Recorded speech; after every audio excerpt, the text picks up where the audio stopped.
生命自体は目に見えないけど、こうやって生きている流れの中である一瞬そうやって湧き立っているものが見えているというか、こう息を吸って吐いたりするような当たり前の呼吸だったり、ずっと変化し続けているっていうところが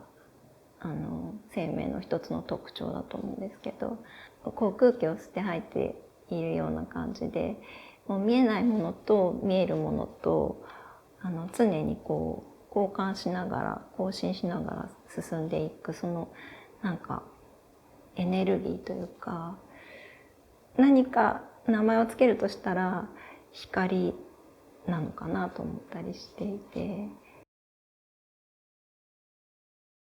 俺が一番大切にしてるものってさ、絵でさ、感覚の質感なんだよね。それの時にこの星っていうのはさ、感覚の質感をさはっきりさせるための感覚のフレームなんじゃないかと思うね。平らな壁に平らな絵がさ、平らな絵をより壁ではっきりさせるためにさ額があるじゃん、フレームがあるじゃない。フレームがあるからはっきりするんだよね。そうすると多分だからあれなんだよ。さ、ちょっと俺いいとして言うことじゃねえのかもしれないけどさ、恋してる時とかさ、明らかに世界変わるよね。っていうか多分誰が何と言おうとさ変わるじゃん。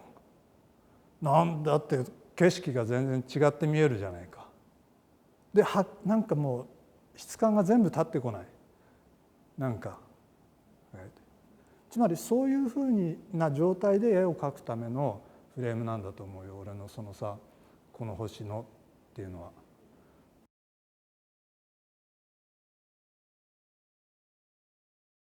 多分今言ってると思うんですよね。で多分宇宙から見てると思うんですけど、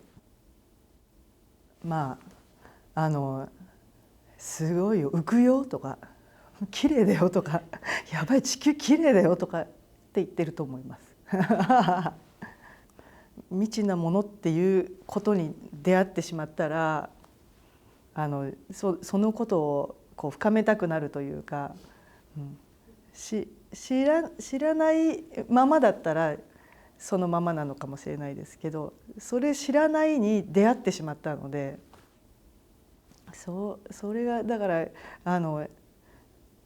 多分、宇宙の前に一回マントル行ってますよね、作品で。だから多分こっちだから次こっちになったんだと思いますよね。こっち行ってくるっと振り向いたら一番向こうに宇宙があって、なんだあれはっていう感じなんじゃないですかね、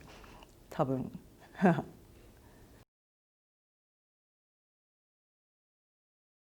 生命の庭っていうテーマがやっぱ結構、今回出す作品を選んだ理由にはなってて、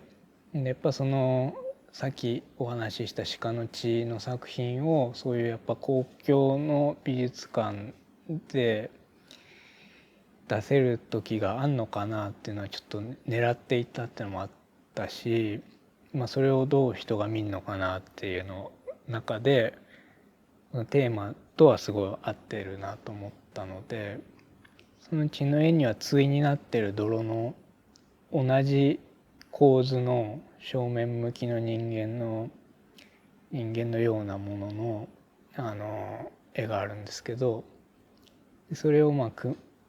組み合わせた形で展示します。自分の中でその両極端にあるものを同じ構図で描くことで何か分かることが多分あるんだと思っていて、でなんかそれをこう解明するための展示でもあると思ってて、すごい楽しみにしてます、それは。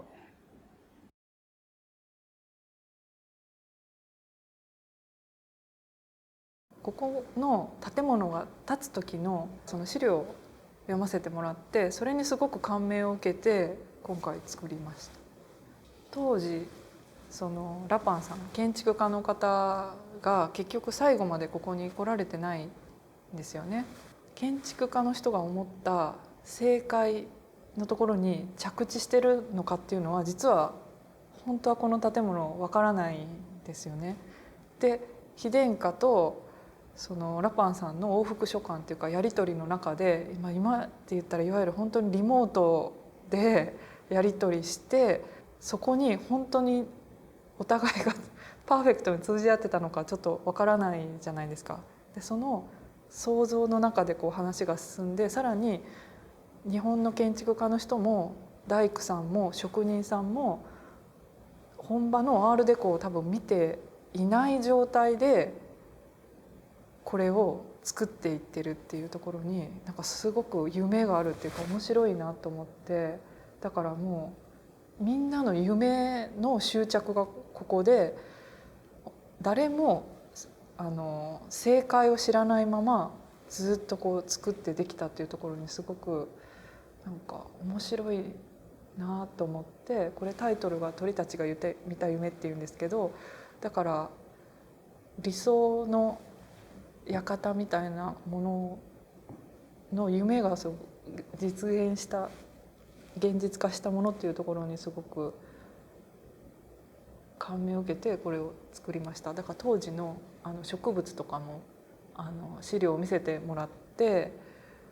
で今ちょっともう変わってるじゃないですか。この壁紙の色も変わったりとかお庭も少し変わったりとかしてたので、当時のこうあったかもしれないっていう、今度は私の想像の庭をここに作ったっていうことですね。メアリーっていうおばあさんの実際にニットを編んでいたり、羊毛を紡んでいるところを見て、なんか心が動いたんですよね。それまでいろんなものを見てきたんですけど、パリでも。でもあれほど心を動かされたことはなくて、なんであんなに心動かされるんだろうと思ったら、きっともうすぐなくなってしまうものだからなんじゃないかなって思って、で、その彼女の手を動かしている手仕事を残したいっていう気持ちもあったし、なんかいざパリに帰ってみんな何着てるんだろうって、世の中のお店はどんなセーター売ってんだろうってもう一回見直したんですよね。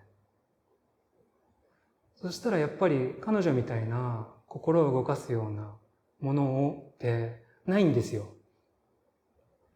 で、なんか古着屋に行ってなんかニットないかなと思って、そしたらすごいいいニットがあって、でよく見たらタグがついてなかったんですよ。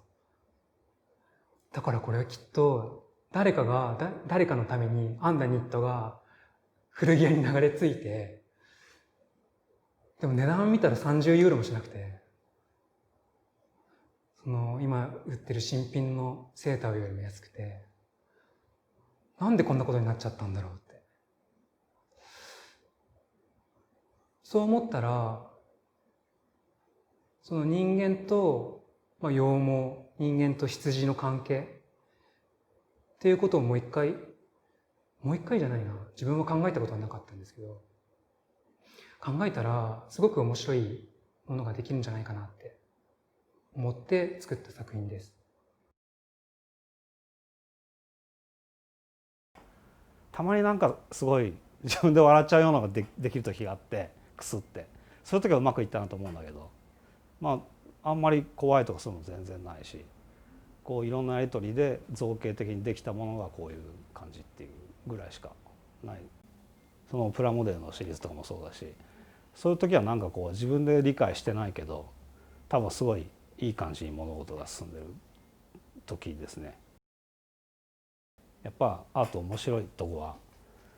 割となんかもう答えがないので、展開はしようがすごいあって、特に造形の仕事はなんか意外となんかそのなんていうんですかね、ずっと昔からみんなやってるから、可能性がないって思われがちだけど僕はすごい可能性があると思ってて、あんまり考えなくてもなんか作るとそいつの思想とか情報とかすぐ入るので、それはなんかその個人が生きてる限りいくらでも石油みたいに、石油じゃないけどなんか資源みたいに湧いて出てるからいくらでも展開できるんじゃないかなって気は最近しますけどね。昔は全然思わなかったです。最近はします。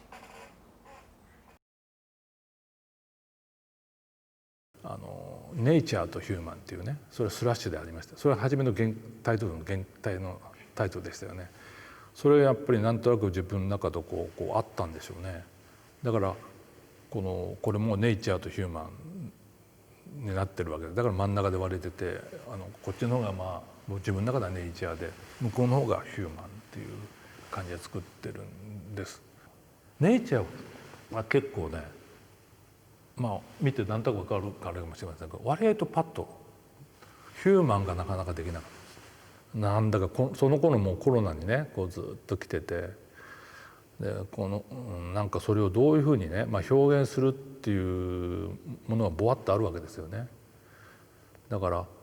そういう中で制作をしてると、なんていうかな、少し混乱もあるし、でも混乱こそが、カオスこそがやっぱり今のリアリティだと思うんですね。だからそういう気分っていうのが出てるかもしれないし、さっき言った得体知れもないものがね、初期はこう前の方にガーッとくるっていうイメージが90年僕がデビューした時にあったんですね。しばらくそういう方法があったんですけど、その後いろいろ変遷があったんですけど、今ふっと気づいたのは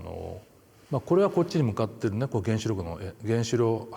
要するに1号機2号機3号機も兼ねてるんですけど、これなんか船が向こうにね外に画面に出ていくようになってますでしょ。後ろ姿なんですよね。だから以前なんか怖いものが前に来るっていうね、そういうイメージをどっかモチーフして描いてたのが、ふっと気づいたらなんかこれから去っていくようなね。だからすでに今は